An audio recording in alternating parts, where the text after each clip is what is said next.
All right, let's go negative 22. So we're going to say it's negative 22. Negative 22 minus 12 to get to the local distance would be like 22 minus 12, which would be like 10 minus 2, which would be 8, right? Oh no, which would be, I'm trying to get down to 10, would be 10. All right, I got my mental math is getting messed up here. I'm just gonna say it's 10, okay? All right. So then we're gonna say, well, if I go 10 counterclockwise, what would be clockwise? It would be 12 minus 10, which would be 2.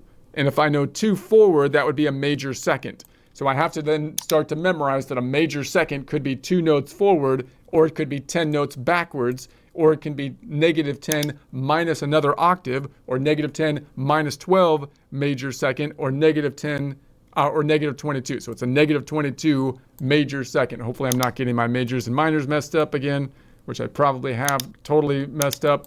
So beware that I might have got those mixed up. But we're going to say it's a major second, 2 note away major second. So if I'm on something, let's go way up here to let's go to the Aeolian again. We're going to major second. So if I go major second, I could go from here to here. That would be an AN modal range, which has a 2 note away major second, or I can go negative 10 major second. So this fault line shifted to the right. So I go 5 here and then 10. So once again, that's an AN modal range or a 6-7 modal range, but it's a negative 10 minor second, so, right? Negative 10 distance. I'm going counterclockwise, and then I can go 22, which again would be negative 5, negative 10, 20, oh wait, 10, 15, 20, 21, 22. So this up here is going to then be an AN modal range, but this is going to be a negative 22 major second, right? Negative 20. So the AN modal range is always a major second, and you can memorize the shape, but I want to get more detailed and be able to say, now let me be able to count it out both in the positive direction and in the negative direction, which a lot of guitars aren't good at. We usually count things out from the top string and then count it down, right? And then we usually use the note names, which is a lot less efficient than using the continent names or the Nashville number system. It's going to be a lot easier. You'll go faster doing it more efficiently, I believe. There's no doubt. I mean, it's ridiculous. So if you go negative 23 distance, 23 minus 12 would be like 13 minus 2. 23 minus 12. Yeah, that's right. 13 minus 2, which would be 11. 11. I got that one. Why am I'm second guessing myself. So negative 11. If I go 11 counterclockwise, that would be 12 minus 11 would be 1 clockwise, which I know would be a minor second. So that means the minor second could be either 1 note forward or 11 notes backwards. Now the minor second isn't even in the Aeolian mode. It's in like the Phrygian mode. So let's go on over to the Phrygian mode over here. Let's see if I can pick one that maybe I have to go back. Let's try this one. It might not be able to go back that far.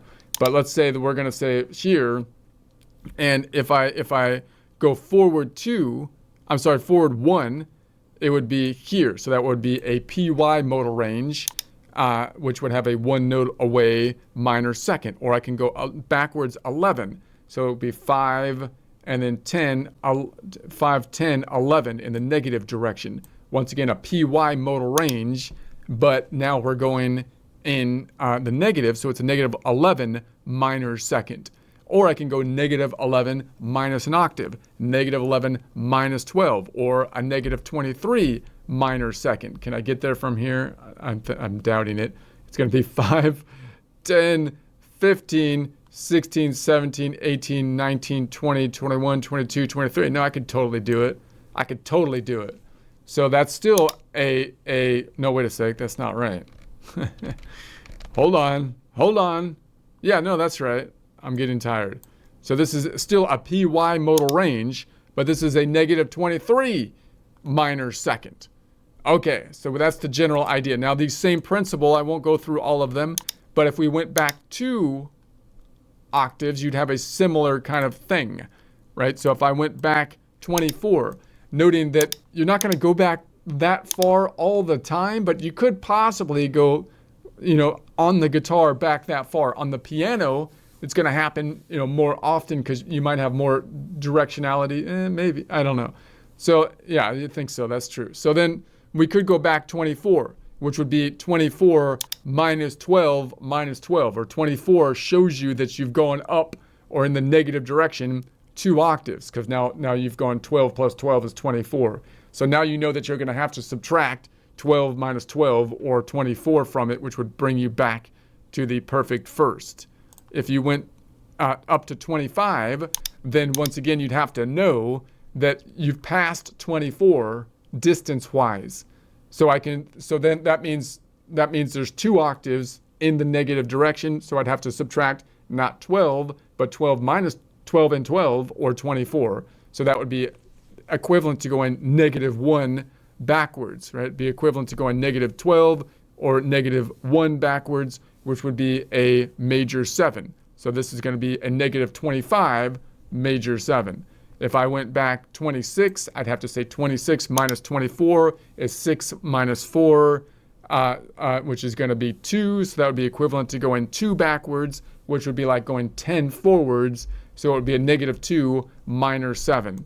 And this would then be a -26 minor 7.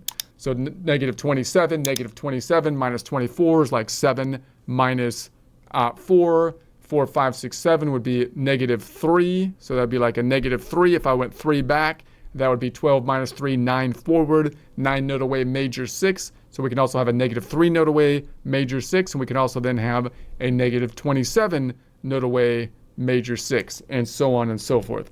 Now you can see the problem with this, of course, is that this second term it is not really helping us that much, although it does kind of give us the flavor. And once we add the note names, we can totally use that, and we can not allow the terminology to get us messed up. So notice that this is one reason, however, I think the compound interval thing, where we go forward and we use a compound interval, is not the optimal thing to use, because it falls apart going backwards.